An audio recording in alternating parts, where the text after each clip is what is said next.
میاں شریف لگتے ہو, نظروں کی بھی حفاظت کیا کرو. جی چچا, نادانستہ طور پر کبھی کبھار ایسا ہو جاتا ہے. میں نے شرمندہ ہو کر فوراً معذرت کر لی اور کھڑکی کے باہر دیکھنے لگا. اپنے سارے کام تو نپٹا چکے ہو, اب مجھے نصیحتیں کر رہے ہو. جی چاہا کہ یہ کہہ دوں مگر صرف سوچ کر رہ گیا.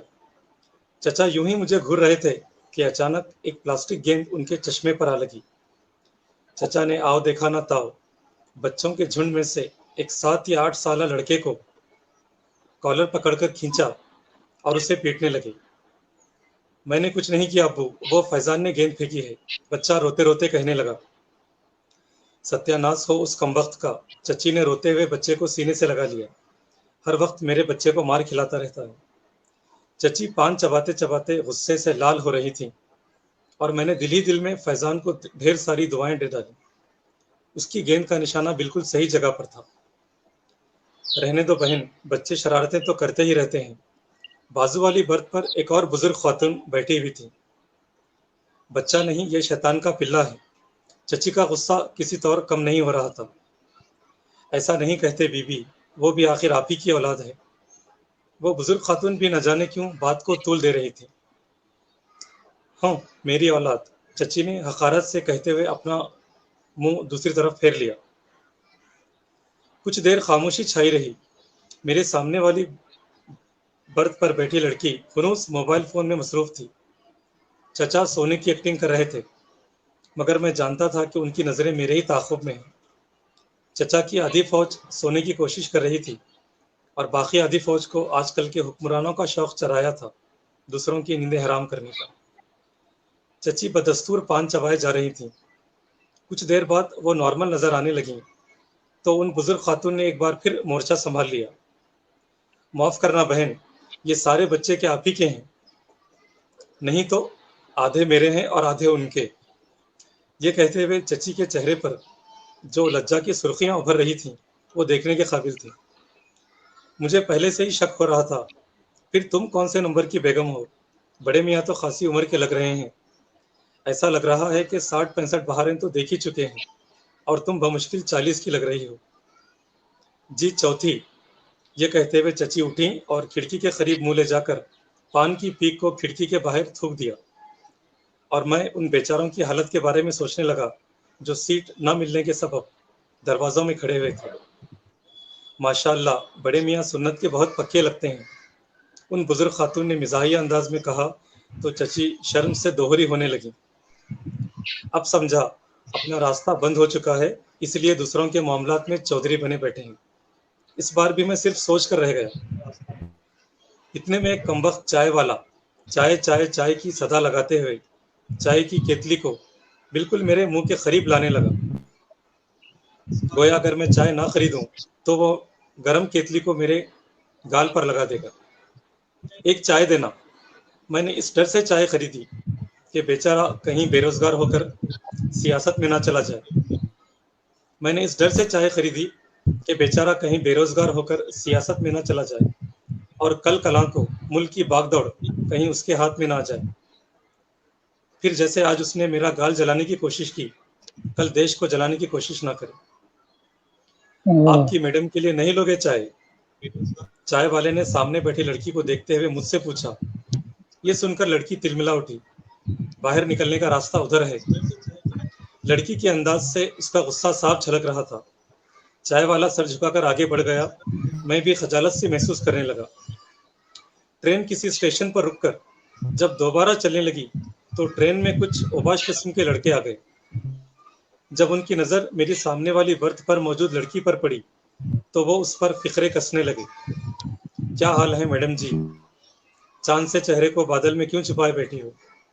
بادل میں چھپا ہی لیا ہے تو کم از کم کچھ برسات ہم پر بھی ہو جائے. سارے بدماش لڑکے لڑکی کو ہراساں کر رہے تھے مگر بوگی میں موجود سارے لوگ ڈر کے مارے خاموش تھے. چچا جو پچھلے آدھے گھنٹے سے مسلسل CCTV کا کام کر رہے تھے ڈر کے مارے جھوٹ موٹ کی گہری نیند سو رہے تھے. چچی دبی زبان میں شاید جل تو جلال تو پڑھ رہی تھی. ان بدماشوں کے مکروہ خے بلند ہو رہے تھے اور میرا خون کھول رہا تھا مگر اس سے پہلے کہ میں کچھ کہتا لڑکی کی کڑکدار آواز نے مجھے چونکا دیا. برسات میں بھیگنے کا شوق رکھنے والوں کو پتہ ہونا چاہیے کہ ان پر بجلی بھی گر سکتی ہے۔ آپ تو برا مان گئیں۔ ہمارے کہنے کا مطلب یہ ہے کہ ایسی گرمی میں یہ کالے کپڑے آپ کو اور پریشان کر سکتے ہیں۔ کیوں ان کے پیچھے خود کو قید کر لیا ہے؟ ایک بدماش نے لڑکی کے برقعے کو کھینچتے ہوئے کہا تو اس لڑکی نے اس کے گال پر ایک زناٹے دار چانٹا جڑ دیا تاکہ تم جیسوں کی کالی نظر سے محفوظ رہ سکے۔ سمجھ گئے؟ لڑکی کی قوت دفاع دیکھ کر سارے لڑکے سہم گئے اور پیچھے ہٹنے لگے۔ اوباش لڑکوں کی آنکھوں میں آنکھیں ڈال کر لڑکی کا پر اعتماد لہجے میں منہ توڑ جواب دینا مجھے بہت پسند آیا۔ فی زمانہ لڑکیوں کو ایسے ہی اپنی حفاظت کی ذمہ داری خود لینی چاہیے، مگر یہ سب میری آنکھوں کے سامنے ہو رہا تھا اور میں خاموش تماشائی نہیں بن سکتا تھا۔ اگر اور کچھ کہا تو تم سب کے ہوش ٹھکانے لگا دوں گا، میں نے آستین چڑھاتے ہوئے غصے لہجے میں کہا۔ مجھے تیش میں آتا دیکھ کر اس لڑکی نے میری بات کاٹ دی۔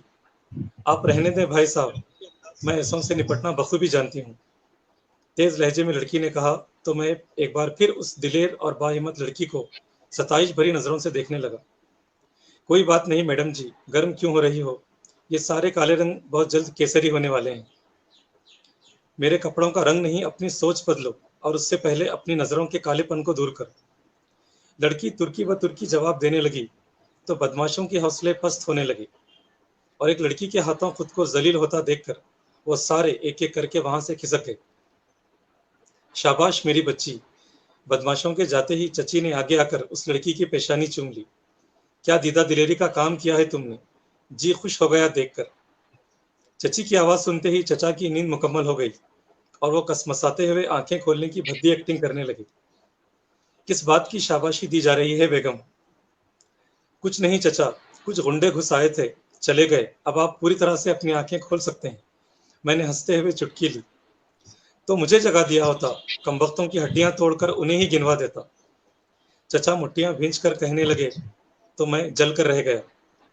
نہیں چچا، ایسوں کے لیے تو میری سینڈل ہی کافی ہے، لڑکی نے موبائل فون پر نظریں گڑاتے ہوئے کہا۔ ہاں بیٹی، گھر میں بیلن اور باہر سینڈل، یہ دو ہتھیار عورت کی حفاظت کے ضامن ہیں۔ یہ کہتے ہوئے چچا جانے کیوں کنکھیوں سے چچی کو دیکھنے لگے، شاید چچا کی پیٹھ پر بیلن کے نشانات موجود تھے۔ ویسے تمہیں دیکھ کر بہت خوشی ہوئی بیٹی، چچی نے توصیفی انداز سے اس لڑکی کے سر پر ہاتھ پھیرتے ہوئے کہا۔ آج کے اس بے حیا دور میں بھی تم نے اسلامی معاشرے کے لازمی جس کو اپنائے رکھا ہے، ورنہ آج کل تو آزادی کے نام پر لڑکیاں بے پردہ ہو کر آبرو کی دھجیاں بکھیر رہی ہیں، میرا جسم میری مرضی کے نعرے لگا رہی ہیں۔ ان لڑکیوں کے لیے تم ایک مثال ہو بیٹی۔ جی، میں بھی عورتوں کے حقوق کی علمبردار ہوں، مگر پردے میں میں خود کو محفوظ سمجھتی ہوں۔ میری ماں بھی ہمیشہ گھونگھٹ میں رہتی ہیں۔ میرے پاپا کہتے ہیں کہ عورت کی حیا ہماری ہزاروں سال پرانی تہذیب و ثقافت کا ایک اہم حصہ ہے، اور عورت اگر رب و لہجے میں سختی کے ساتھ بات کرے تو اجنبیوں کے ناپاک عزائم پست ہو جاتے ہیں۔ اس لیے میں نے پردے کو اپنایا ہے، اور آج یہاں جو ہوا وہ میرے فیصلے کو صحیح ثابت کرتا ہے۔ اس لڑکی کی متاثر کن باتیں سن کر میں سوچنے لگا کہ کاش ہر ماں باپ اپنی لڑکیوں کو ایسی ہی تربیت دیں تو بے پردگی کے طوفان بدتمیزی کو روکا جا سکتا ہے، کیونکہ بے پردگی ہی عورت کی تباہی کی پہلی سیڑھی ہے۔ ماشاء اللہ، بہت اچھی تربیت دی ہے آپ کے والد نے۔ کیا نام ہے بیٹی آپ کے والد کا؟ چچا نے پوچھا تو اس لڑکی کی آنکھوں میں عجیب سی فخریہ چمک ابھر آئی۔ میرے پاپا کا نام روہت شرما ہے اور وہ یونیورسٹی میں سنسکرت کے پروفیسر ہیں، اور میرا نام پریتی شرما ہے۔ لڑکی کی بات سن کر ہم سب دم بخود رہ گئے اور حیرت سے ایک دوسرے کا منہ تکنے لگے۔ چچی آنکھیں پھاڑ پھاڑ کر کبھی اس لڑکی کو تو کبھی چچا کو دیکھ رہی تھی۔ میں بھی ساکت ہو کر بیٹھا رہا۔ کچھ دیر بعد لڑکی نے موبائل فون کو پرس میں رکھا اور پھر پرس کو کندھے پر ڈال لیا۔ شاید اس کا اسٹیشن آ گیا تھا، کیونکہ ٹرین رینگنے لگی تھی۔ کیا آج کے دور میں بھی ایسے لوگ موجود ہیں جو مذہبی فرقہ واریت سے بالا تر ہو کر اچھائی کی پرکھ رکھتے ہیں؟ میں بار بار خود سے سوال کر رہا تھا، کیونکہ میں ابھی بھی یقین اور بے یقینی کے پیچ میں الجھا ہوا تھا۔ ٹرین پلیٹ فارم پر رکی تو لڑکی ٹرین سے اتر کر چلی گئی، مگر اپنے پیچھے کئی سوالات چھوڑ گئی، اور میں ان عورتوں اور لڑکیوں کے بارے میں سوچنے لگا جو کلمہ گو ہو کر بھی پردے کو معیوب سمجھتی ہیں اور گھر کے مردوں کی غیرت کو پیروں تلے روند کر بے پردہ ہو کر سڑکوں، بازاروں اور شادیوں میں دندناتی پھرتی ہیں۔ ختم شد. شکریہ.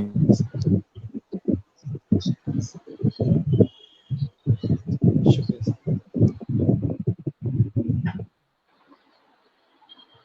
واہ، بہت اچھا افسانہ سنایا. بہت عمدہ، زبردست جی افسانہ. بہت شکریہ سر. بہت شکریہ سر.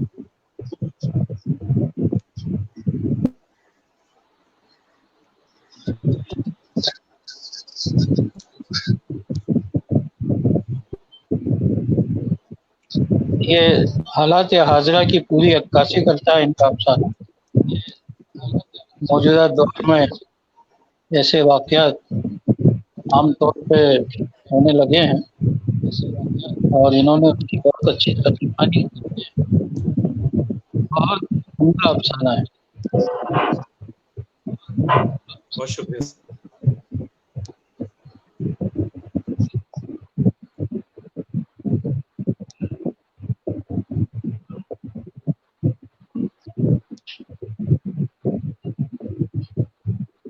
مجھے پوری امید ہے کہ آنے والے دور میں یہ ایک بہت اچھے افسانہ نگار کی حیثیت سے اردو ادب کی خدمت کریں گے اور اس میں اضافہ کریں گے.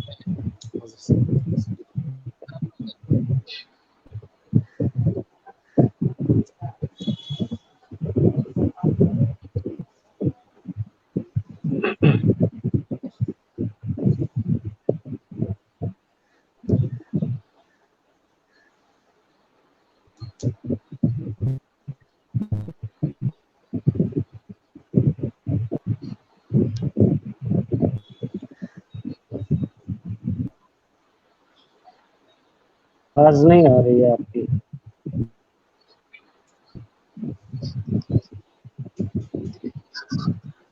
آواز آ رہی ہے میری؟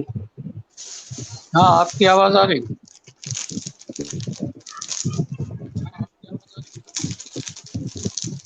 سر کی آواز نہیں آ رہی تھی. یہ ٹیکنیکل معاملہ ہے سب، اس میں آواز آتی رہتی ہے جاتی رہتی ہے، چلتا رہتا ہے، اس کی فکر مت کیجیے آپ.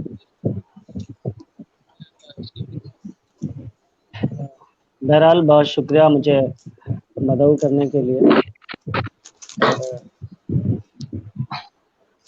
سانچہ ہے وہ تلخیاں کے نام سے میں کئی افسانچے لکھ چکا ہوں. یہ چوتھا افسانچہ ہے تلخیاں سیریز کا. اچھا،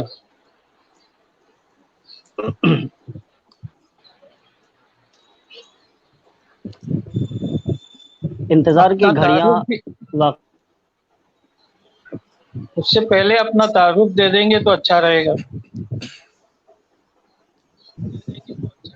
ہم لوگوں کو معلوم ہونا چاہیے جی نا کہ سر آپ. جی.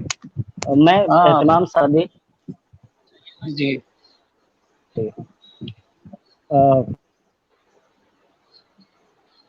قلمی نام اہتمام صادق ہے.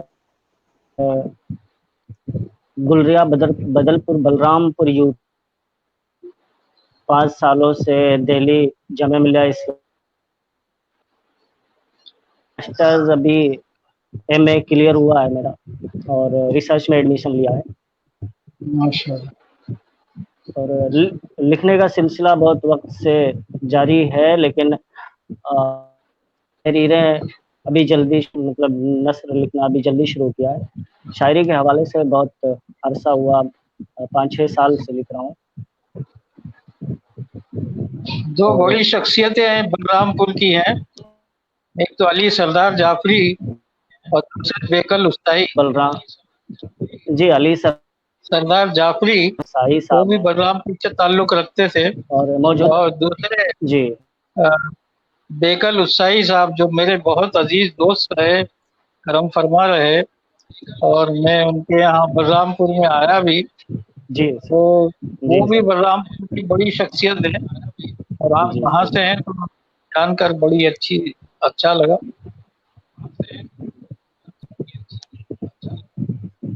جی سر، یہ میری خوش قسمتی ہے سر کہ میں یہاں پیدا ہوا. جی، تو وہ افسانچہ سناتا ہوں. انشاءاللہ.